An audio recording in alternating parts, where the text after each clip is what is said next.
Hi, this is Joel from Schwann Fire here. I want to kind of cover what to look for when you're dealing with a scammer and how to tell the difference between a scammer and a legit recruiter when they're reaching out to you.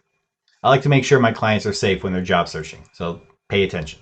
One of the biggest ways and the biggest red flag is their email. If they're emailing you, legit recruiter will have their name at the company they're working for.com. That will be their email address. They'll never have a Gmail. They'll never have a yahoo.com.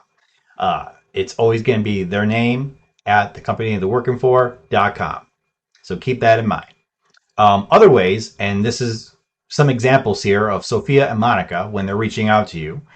Recruiters will have a more structured way of messaging you, and legit recruiters will reach out of three ways, if not all three. It'll be either they'll call you, they'll email you, and they will message you if you have that option set when you applied. So there will be three specific ways that they'll reach out to you, and they'll always maintain through that communication on how the best to reach out to you is either through your text messages or your emails, and they'll confirm that with you too.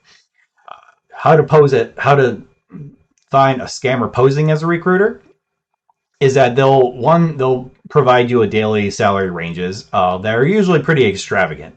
In this case, with Sophia and Monica, they pose a daily salary range of like $200 to $3,000, and you can receive your commission immediately after the work is completed.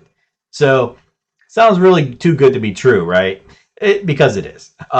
These are what scammers like to do: is that they like to make over exaggerated promises that lure you in. And so a good recruiter will share salary ranges if they can, but the range will always be much tighter. It'll not be from a couple hundred to a few thousand, and it definitely won't be daily.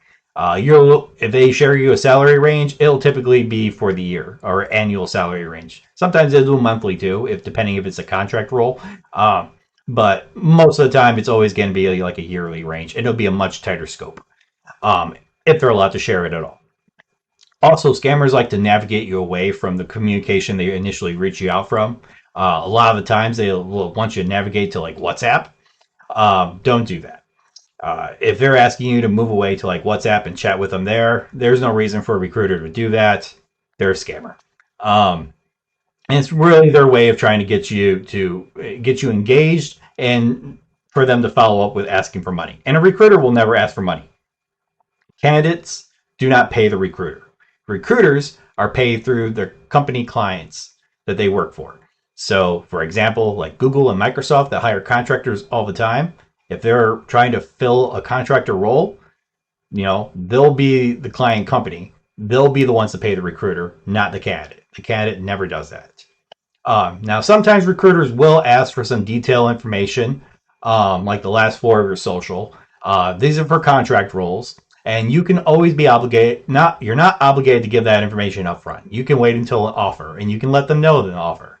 Now, if they're asking for your full social right off the bat before there's any interview even happening, keep that in mind that that's a scammer. Recruiters can ask for some of that information, but typically after an interview is already conducted, and definitely after an offer is being made. So always keep that in mind.